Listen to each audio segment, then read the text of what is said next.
We start with the standard HTML boilerplate. We include the Tailwind CSS script to handle all our styling needs, such as the dark theme and layout utilities. We set up the layout using Flexbox to center the main card vertically and horizontally.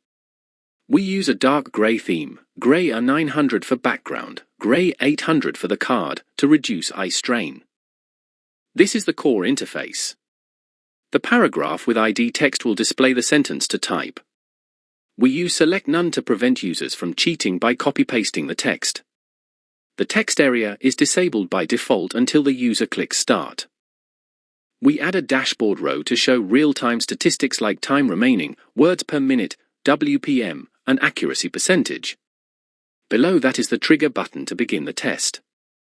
In the script, we select all our DOM elements and define an array of sample sentences. In a real app, you might fetch these from an API, but a hard-coded array works fine for this demo. When the Start button is clicked, we reset any previous state, enable the text area, and immediately focus the cursor inside it so the user can type right away. This is a crucial visual trick. Instead of inserting plain text, we split the sentence into individual characters and wrap every single letter in a span tag. This allows us to change the color of each letter individually, green or red, as the user types. We use setInterval to create a countdown. It subtracts 1 from the time variable every 1000 milliseconds, 1 second, and updates the display.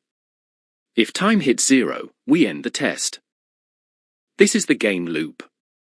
Every time the user types a key, we compare what they typed against the original span elements. If the characters match, we style the span green. If they don't, we style it red.